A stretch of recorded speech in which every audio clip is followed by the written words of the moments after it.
Hello friends, जैसा कि आपको पता है कि हम पिछले 2 लेक्चर्स में अलौकिक हिमाचल प्रदेश के पहले 2 चैप्टर्स, जिसमें पहला भौगोलिक परिचय और दूसरा हिमाचल में जन समुदाय के बारे में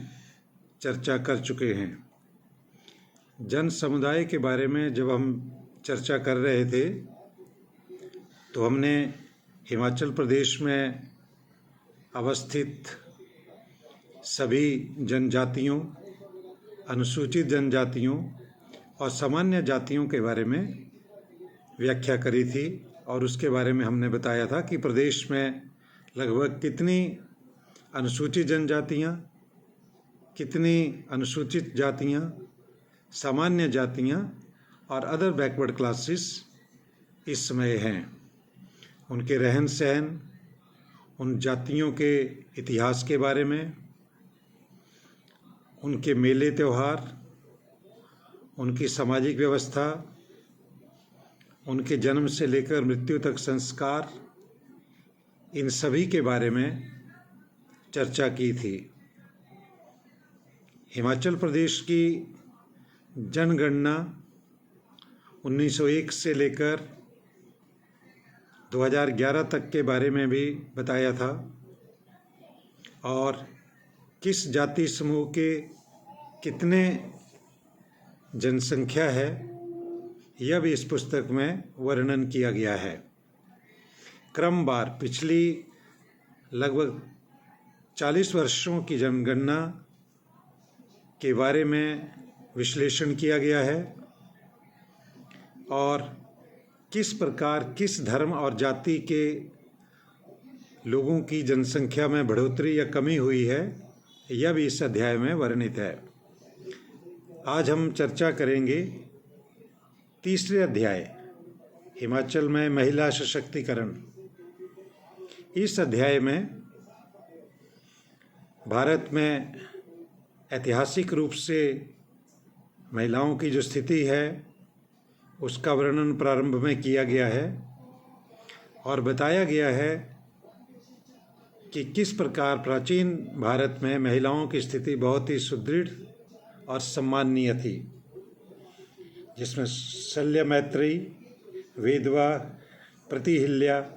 तथा गार्गी के बारे में बताया हुआ है। मनुस्मृति में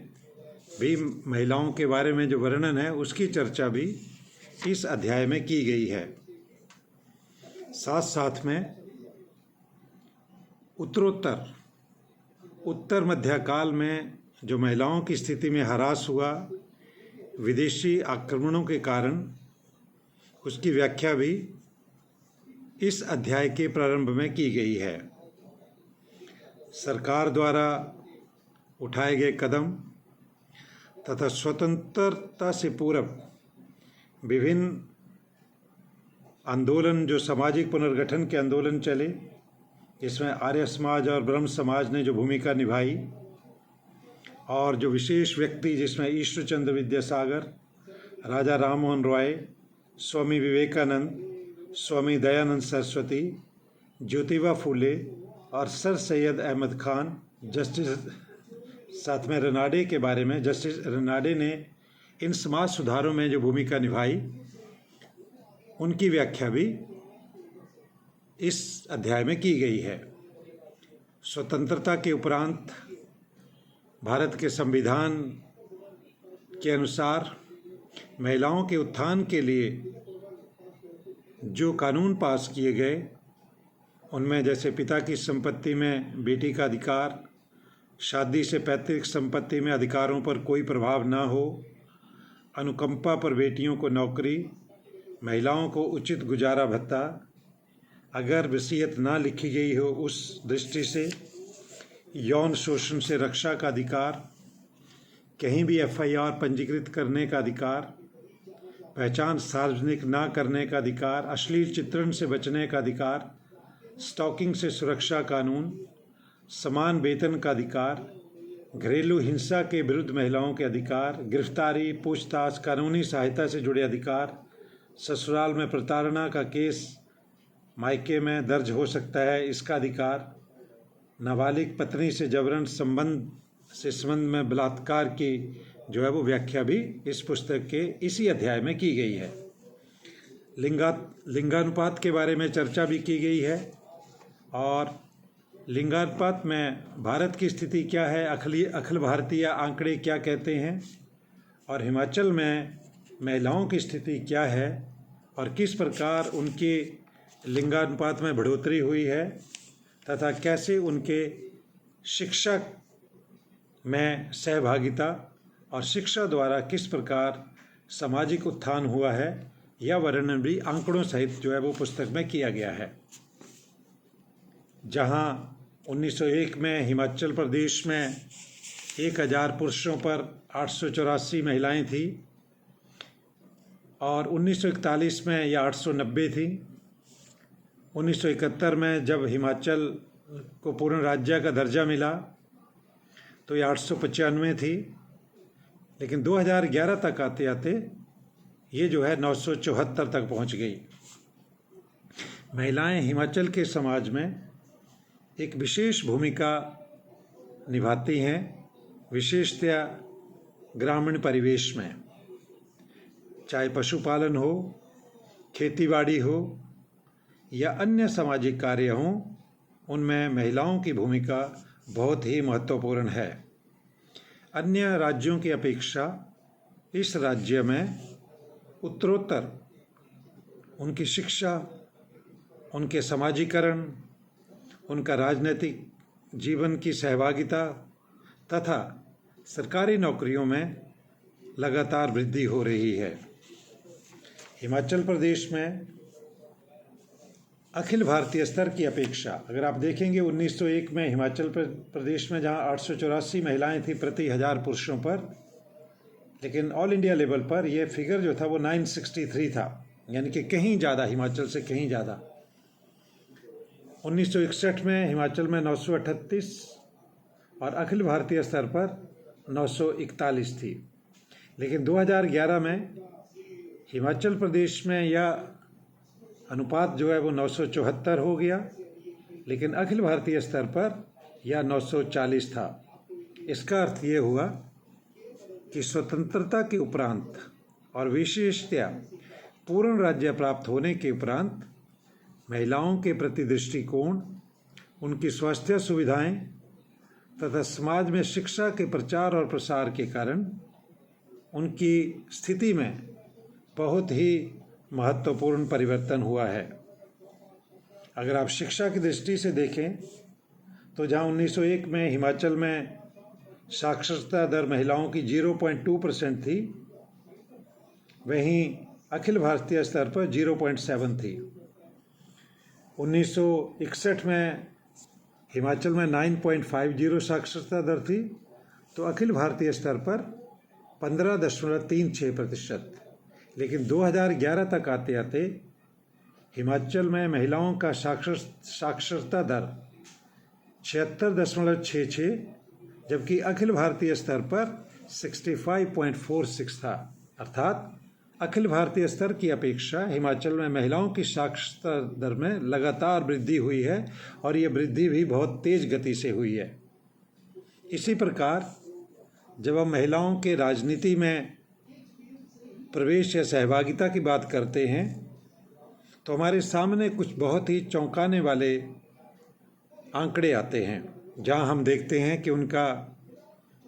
राष्ट्रीय राजनीति या प्रदेश की राजनीति में विधानसभा के लिए चुना जाना या लोकसभा या राज्यसभा के लिए चुने जाना, उनमें संख्या कम है, लेकिन उनका पार्टिसिपेशन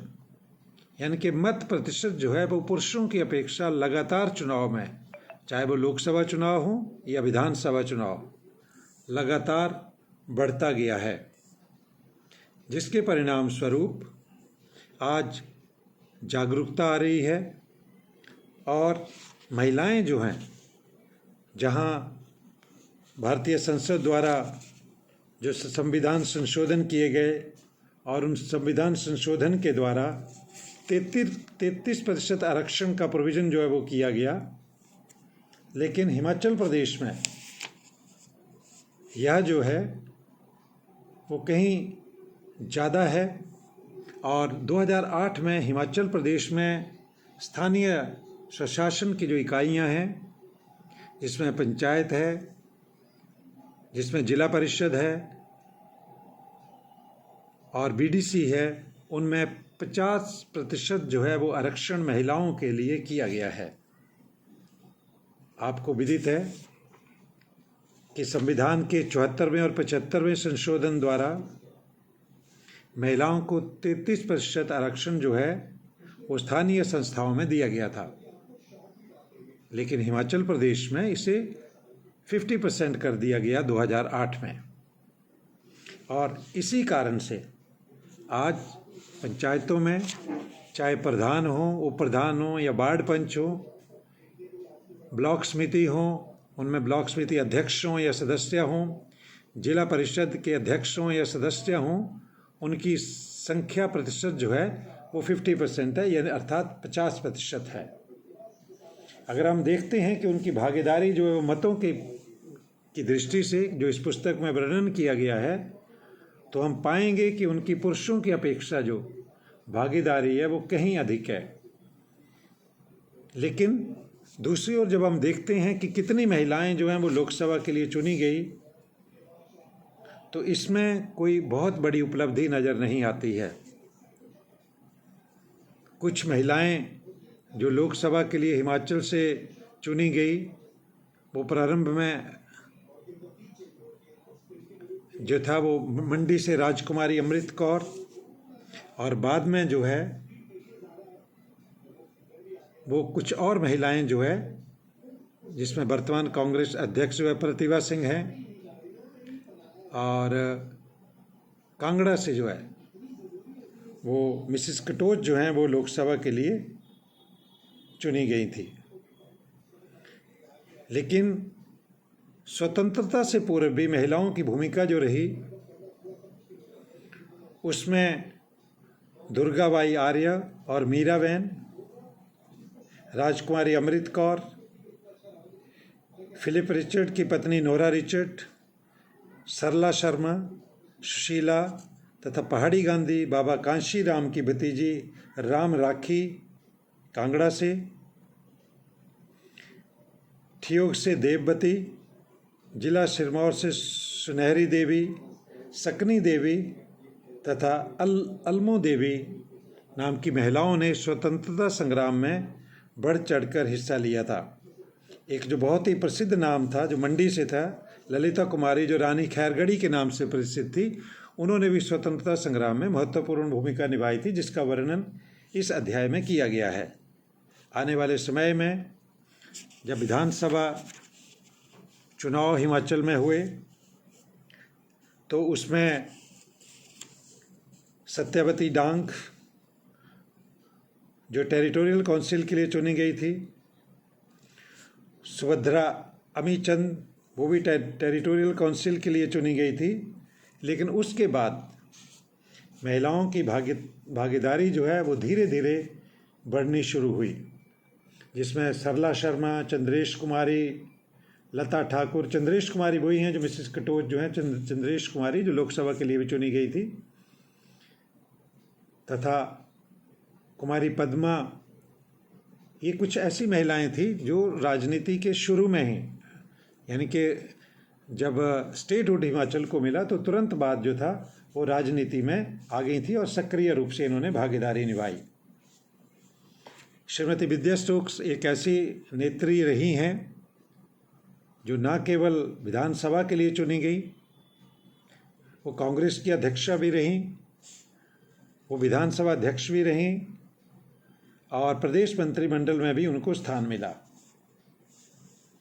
तो कुछ महिलाएं जो लगातार राजनीति में रही हैं, जिसमें से उर्मिल ठाकुर हमीरपुर से, सरवीन चौधरी कांगड़ा से, ये लंबे समय से हिमाचल की राजनीति में एक सक्रिय भूमिका जो है वो निभा रही हैं। इन सभी के बारे में वर्णन, तुलनात्मक अध्ययन, किस पार्टी द्वारा महिलाओं को कितना स्थान दिया गया, इसकी चर्चा भी इस अध्याय में की गई है। निम्न सहभागिता इस स्तर पर जहाँ तक हमने देखा है और इस पुस्तक में एक विस्तृत रूप से वर्णन किया गया है कि स्थानीय संस्थाओं में तो महिलाएं खूब भागीदारी निभा रही हैं, लेकिन जहाँ तक विधानसभा चुनाव हैं वहाँ दोनों ही मुख्य राजनीतिक दल महिलाओं के ऊपर विश्वास नहीं कर पाए हैं और उनको कोई ज़्यादा प्रत्याशी के रूप में चुनाव लड़ने के लिए आगे नहीं किया है।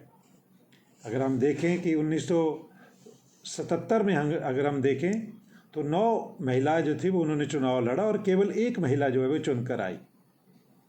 1982 में भी 68 विधानसभा सीटों में से सिर्फ 9 महिलाओं ने चुनाव लड़ा, उसमें से 3 जो है वो चुनकर आई। 1985 में भी 3 चुन के आई और उस समय जो थी वो 8 महिला प्रत्याशी थी। 1990 में 17 महिलाओं ने चुनाव लड़ा और 4 महिलाएं चुन के आई। आज तक सबसे ज़्यादा 1998 में जब 25 महिलाओं ने चुनाव लड़ा और 7 महिलाएं चुन के आई। 2003 में 31 महिलाओं ने चुनाव लड़ा और सिर्फ 7 जो है वो चुनकर आई। अगर हम पूरा परिदृश्य देखें तो दोनों ही राजनीतिक दलों ने कोई बहुत ज़्यादा संख्या में महिलाओं को टिकट नहीं दिए हैं। फिर चाहे सबसे प्राचीन राजनीतिक दल कांग्रेस पार्टी हो या फिर भारतीय जनता पार्टी। मुख्य रूप से अगर हम देखें कि महिलाएं क्यों राजनीति में आगे नहीं आती हैं या क्यों इस स्तर पर आगे नहीं आती हैं, तो उसमें कारण यही है कि नेतृत्व क्षमता जो है वो अभी ऐसा माना गया है कि उनमें कम है प्रदेश स्तर पर, जबकि राज्यसभा के लिए कई महिलाएं जो हैं वो चुनी गई हैं हिमाचल प्रदेश से। और वर्तमान में भी अगर हम देखें तो मंडी से जहाँ मिसेस प्रतिभा सिंह जो भूतपूर्व मुख्यमंत्री श्री वीरभद्र सिंह की पत्नी हैं, उन्होंने चुनाव लड़ा और वो जीती भी। और 2024 में जो है वो कंगना रनौत जो है वो भाजपा के टिकट पर जो है वो चुन के आई। इसी प्रकार राज्यसभा के लिए कई महिलाएं जो हैं वो यहाँ से नॉमिनेट हुई, लेकिन लोकसभा के लिए बहुत अधिक जो है उनको वेटेज नहीं मिल पाया है। कारण यही है कि नेतृत्व क्षमता जो है वो दोनों ही राजनीतिक दल ये देखते हैं, या तो उनकी पारिवारिक बैकग्राउंड होती है या कोई ग्लैमर वर्ल्ड से हैं तब टिकट मिल जाता है, अन्यथा एक पार्टी की कार्यकर्ता के रूप में कोई सक्रिय रही हो ऐसा किसी महिला को अभी हिमाचल प्रदेश में टिकट नहीं मिला और ना ही जीत के लोकसभा में आई हैं। प्रदेश सरकार ने उनकी सहभागिता बढ़ाने के लिए और उनका स्तर ऊपर करने के लिए कई सारी योजनाएं जो हैं वो शुरू की हुई हैं। जो महिला कल्याण के लिए योजनाएं शुरू की गई हैं और उनका वर्णन इस अध्याय में है। उसमें नारी सेवा सदन मशोबरा का वर्णन है, मुख्यमंत्री कन्यादान योजना है, महिला स्वरोजगार सहायता योजना है, विधवा पुनर्विवाह योजना है, मदर टेरेसा असहाय मातृ संबल योजना है, इंदिरा गांधी मातृत्व सहयोग योजना, माता शबरी महिला सशक्तिकरण योजना, विशेष महिला उत्थान योजना, बलात्कार पीड़ितों के लिए वित्तीय सहायता एवं समर्थन सेवाएं योजना, बेटी बचाओ बेटी पढ़ाओ जो प्रारंभ में केवल 100 जिलों में ही भारत के शुरू की गई थी, अब वो लगभग सभी जिलों में हिमाचल में शुरू की जा चुकी है। प्रारंभ में ये ऊना, हमीरपुर, कांगड़ा तक थी, उसके बाद ये शिमला, सोलन, मंडी, बिलासपुर और सिरमौर में भी जो है वो ये योजना जो है वो विस्तारित कर दी गई है। 22 जनवरी 2015 को प्रधानमंत्री नरेंद्र मोदी ने हरियाणा के पानीपत से बेटी बचाओ बेटी पढ़ाओ अभियान की शुरुआत की थी। हिमाचल प्रदेश में अब एक नई मुहिम जो है वो छेड़ी गई है। मुनियदि धाम से संदेश दिया जा रहा है। बेटी है अनमोल योजना जो है वो जो 2010 से हिमाचल प्रदेश में लागू की गई है, उसके द्वारा लगातार ये प्रयास है प्रदेश सरकार का कि कैसे महिलाओं का अनुपात जो है वो पुरुषों के समकक्ष लाया जाए, 1000 पुरुषों के ऊपर अधिक से अधिक महिलाएं हों। एक दूसरा, उनको कैसे अधिकाधिक शिक्षा के साथ जोड़ा जाए, रोजगार की सुविधाएं दी जाएं। इस दृष्टि से सरकार ने किशोरी शक्ति योजना, राजीव गांधी किशोरी सशक्तिकरण योजना, मातृत्व कार्यक्रम योजना, एक बूटा बेटी के नाम जो 2019-20 से शुरू की गई, वन स्टॉप सेंटर इत्यादि ऐसी कई योजनाएं जो हैं वो चलाई गई हैं। 2018 में 31 जुलाई को एक सक्षम गुड़िया बोर्ड हिमाचल प्रदेश में जो है वो स्थापित किया गया। इसी अध्याय में ये जो मैंने अभी आपको बताई हैं चीज़ें, ये सभी जो हैं विस्तृत रूप से इस अध्याय में व्याख्यित हैं, डिस्कस की गई हैं। जब आप इसको पढ़ना शुरू करते हैं तो आपको एक आइडिया मिल जाता है कि कैसे आप पूरी हिस्ट्री ट्रेस कर सकते हैं महिलाओं के बारे में, कि प्राचीन इतिहास में उनकी स्थिति क्या थी, पूर्व मध्यकाल में क्या थी, उत्तर मध्यकाल में क्या थी, किस प्रकार से उनकी स्थिति में ह्रास हुआ, कैसे विदेशी आक्रमण जब हुए तो कैसे महिलाओं की स्थिति में ह्रास हुआ और उनके ऊपर कई प्रकार की बंदिशें जो है वो लगनी शुरू हो गई थी। मुख्यतः कारण यही था कि विदेशी आक्रमणकारियों का पहला टारगेट जो था वो पुरुषों की हत्या, सैनिक के रूप में हत्या या अन्य रूप से भी हत्या के उपरांत महिलाओं को एक दासी के रूप में रखा जाता था और उनको अपने या तो राजा के समक्ष प्रस्तुत कर दिया जाता था या फिर जो है वो सैनिक उनके साथ दुर्व्यवहार करते थे। आधुनिक हिमाचल में एक जो समस्या है जो पूरे देश में भी है, वो समस्या है महिलाओं के विरुद्ध अपराध। अगर अपराध की दृष्टि से हम देखें तो पिछले वर्षों में इसमें किन्हीं जिलों में वृद्धि हुई है और कुछ में कमी हुई है। दो ऐसे जिला जिसमें महिलाओं के विरुद्ध अत्याचार बहुत ही कम हैं, रिपोर्ट किए गए हैं, वो दोनों हैं हमारे ट्राइबल डिस्ट्रिक्ट किन्नौर और लाहौल स्पीति। अन्यथा अगर हम आंकड़ों पर नज़र डालें जो इस पुस्तक में दिए गए हैं तो हम पाएंगे कि जहां 2011 में हिमाचल प्रदेश में कुल बलात्कार रेप के केसेस 168 रिपोर्ट हुए थे, वहीं 2021 तक आते आते इनकी संख्या 359 हो गई, 359 हो गई। तो ये लगातार जो हैं वो बढ़े हैं। वहीं छेड़छाड़ के मामले जो 2011 में 329 थे, 2021 में बढ़कर 488 हो गए। ऐसे और भी कई अपराध हैं जिनका वर्णन इस अध्याय में किया गया है। तो आप जब भी इस अध्याय को पढ़ें, आप ये सुनिश्चित करें कि आप देखें कि किस प्रकार से समय के साथ साथ कैसे उनकी परिस्थिति में, उनके स्तर में ह्रास हुआ या उसमें परिवर्तन आया। आपने देखा होगा कि हमने पिछले अध्यायों में भी जब हम उनकी चर्चा कर रहे थे तो यह बताया है कि पुस्तक में प्रत्येक अध्याय को, जहाँ तक जन समुदाय का अध्याय है उसको लगभग 120 के करीब उसमें पेजेस हैं जन समुदाय के बारे में, तो वहीं महिला सशक्तिकरण के अध्याय में लगभग 40 पेज जो हैं वो लिखे गए हैं। इससे आप सहजता से अंदाज़ा लगा सकते हैं कि प्रत्येक विषय को जो इस सशक्तिकरण के अंदर आता है, फिर चाहे वो चुनाव लड़ने से संबंधित हो, राजनीतिक सहभागिता हो, शिक्षा में उनका उत्तरोत्तर स्तर में वृद्धि हो, समाज में उनकी भूमिका हो, इन सभी का वर्णन जो है वो विस्तृत रूप से किया गया है। डियर फ्रेंड्स, जब भी आप पुस्तक लें तो ये सुनिश्चित करें कि जब आप पढ़ना शुरू करें तो एक सिस्टमैटिक तरीके से याद करें। फिगर्स और फैक्ट्स जो वहाँ दिए गए हैं, जो आंकड़े हैं, उनका कंपैरिजन करें और ये पता लगाएं कि कैसे कौन कौन सी घटनाएं हो रही हैं और कैसे स्तर में परिवर्तन होता है। तो आज हम यहीं पे समाप्त कर रहे हैं। उम्मीद है कि जब आपके हाथ में ये पुस्तक होगी तो आप इन आंकड़ों के ऊपर और जो मैंने चर्चा की उसके बारे में आप स्वयं जो है वो जान पाएंगे। मेरी शुभकामनाएं आपके साथ हैं। Thank you.